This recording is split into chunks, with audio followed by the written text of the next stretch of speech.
Greetings and welcome back to my channel. Today we're going to be looking at the 2006 psychological thriller film Lady in the Water, directed by M.Night Shyamalan and starring Paul Giamatti and Bryce Dallas Howard. Let's begin. One evening, Cleveland Heap, who became the superintendent of a Philadelphia apartment complex after his family was murdered, discovers Story, a nymph, a naiad-like being from the blue world in his building's pool, immediately rescuing her from an attack by a skrunt, a grass-covered wolf-like creature that hides by flattening its body against the turf. Story explains that she has arrived to find the writer, the vessel who will be magically awakened when he meets her, and then write a book that will save humanity in the future. When Heap mentions the word nymph to tenant Young Soon, she recognizes it from stories told by her mother, Mrs. Choi, then summarizes the stories for him.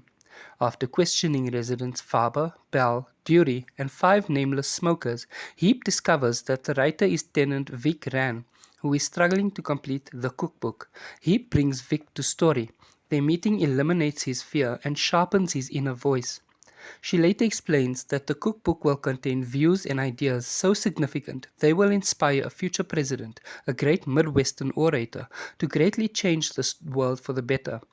Vic later deduces that, and Story confirms that he will be killed because of the controversial nature of his ideas.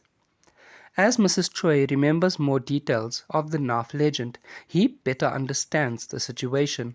The Tartutic, an invincible simian-like quartet that serve as the Blue World's peacekeeping force, have forbidden any attack on Story while she travels home.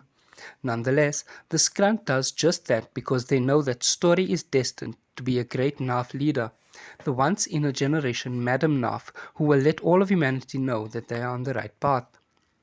For Story to recover from her wounds and return safely, she foresees that she will need the help of a guardian, a symbolist, a guild, and a healer. Story believes Heap to be her guardian. Heap asks Faber, an abrasive film critic, to help him figure out the others' identities.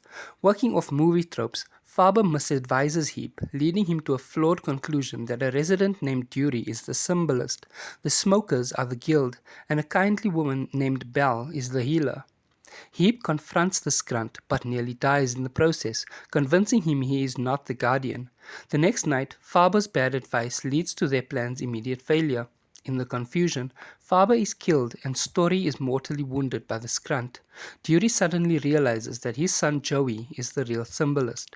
Interpreting the information on cereal boxes, Joey deduces that the true guild is composed of 7 sisters, that 2 new men must be present, and that the healer is a man, soon to be revealed to Heap. Heap goes about healing Story by bringing forth his repressed grief. Story's wounds heal when he confesses to her that he does not want to lose her too. Story again prepares to depart, but the skrunt attacks. It is stopped by the gaze of Reggie, a lopsidedly muscled tenant who clearly is the guardian. Reggie's intense stare and stalking approach intimidate the skrunt into a slow retreat, but Reggie is distracted by the cry of the giant eagle arriving to transport Story back to the blue world. When Reggie momentarily breaks eye contact, the skrunt leaps, but the concealed Tartutic leap out of hiding, grab it and drag it away. Story hugs Heap goodbye. He thanks her for saving his life. The eagle lands and folds Story in one of its wings, and as the residents gaze on, it carries Story up into the night sky.